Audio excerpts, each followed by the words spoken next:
Good afternoon, everyone. I'm Georgia Gould, the leader of Camden Council. And growing up in Camden, I was always very aware of Camden New Journal, being featured for a campaign or school play which was just the height of celebrity when I was a teenager. And I had two appearances, my first two appearances in the CNJ when I was 16 and 22, for two very unsuccessful campaigns. One reported by a young Richard Oasley, slightly more hair back then, not that much. But over the years, I got to realise that the CNJ was the heart of political life in Camden. And Eric Gordon existed for me more as a myth and a legend than as a man. I knew that he was someone who started this great independent newspaper. I'd heard all these stories that he was a communist who travelled Eastern Europe, spent time in house arrest in China, that he was this rebel who led the great strike that started the CNJ as an independent newspaper, that he and his fellow strikers had travelled around the country, picketing various print works, starting a strike paper, and finally forcing the sale of the paper for £1. And I'd spot him sometimes at council meetings, looking disapproving, and I was always much too nervous to approach him. So I didn't actually have a conversation with him until I became leader of Camden. And I remember the day that he called me and told me that it was time that we spoke, and I was very starstruck and I was very nervous. But when he did finally come in, he was nothing like what I expected. I expected him to be fierce, and I know that he could be fierce, but actually he was so kind and warm and generous to me. And he worried a lot about individuals in the community. He wanted to talk to me about his family, about fire safety, about issues facing people who are disabled. And I felt he was probably a little suspicious of me, or maybe he just had low expectations. I think he once said to politicians, they have a low intellectual level. And I don't mean that snobbishly. MPs are all chosen by parties, not the people. But despite those low expectations, he gave me the time of day and was always curious about what we had to say. And he probably never lost that suspicion because he had a healthy scepticism of everyone in politics.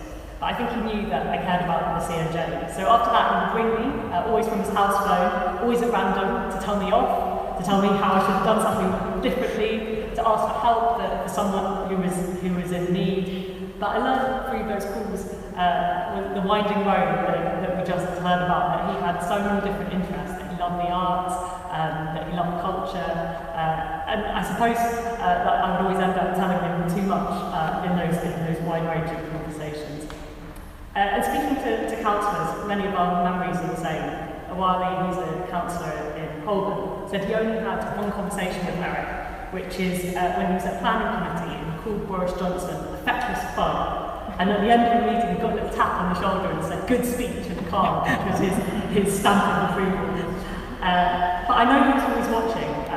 Sue Vincent says he'd ring after a planning committee to tell her what we'd got wrong, where we should have pushed for more affordable housing or play space. I know Paul, who's here today, will have had that experience as well.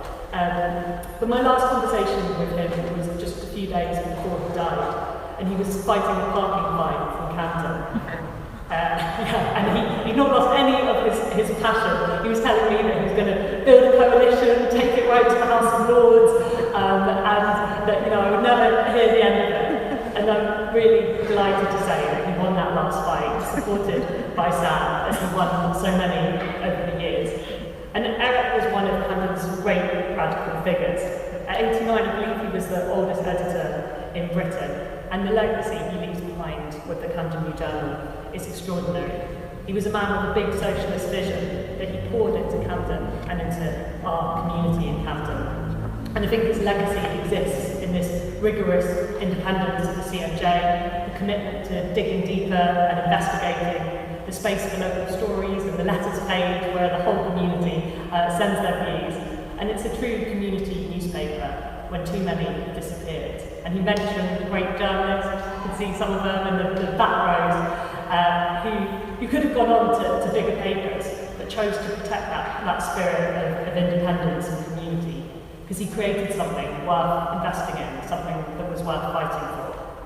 And it's still, we think, read by over 60% of the borough. And anything that is said about me in the CNJ is always repeated back to me on our streets and And I often say that what I love about Camden is its rebellious spirit, the history of activism from the Rent strike to anti-racism campaigns. And the fact that that is still really alive and well in Camden owes so much to the CNJ, which is somewhere for campaigns to grow and for people from every walk of life to get a platform. And there are so many Camden institutions, UCLH, the Whittington Hospital, Kentish Town City Farm, even Camden's own housing stock. I don't think the council was very happy about it at the time, but who owe the fact that they're still there because of the fights of the CNJ and the campaigners that they inspired.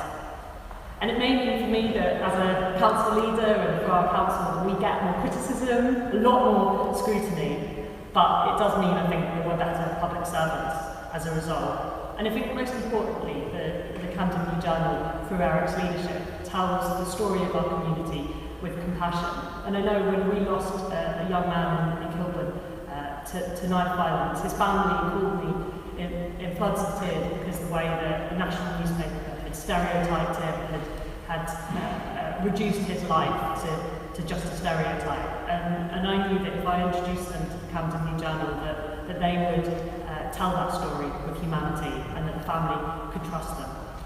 And I know that the people who lost their lives during COVID weren't numbers, but they were people in Camden because of the Camden New Journal. And it didn't just report, it acted with a huge food distribution effort, building on the years of the Christmas hamper campaign. So I'll be forever grateful to Eric for his contribution to the borough, for the stories he told, and the brilliant newspaper he leaves behind. He was already a Camden legend when he lived, and I know he'll remain one forever.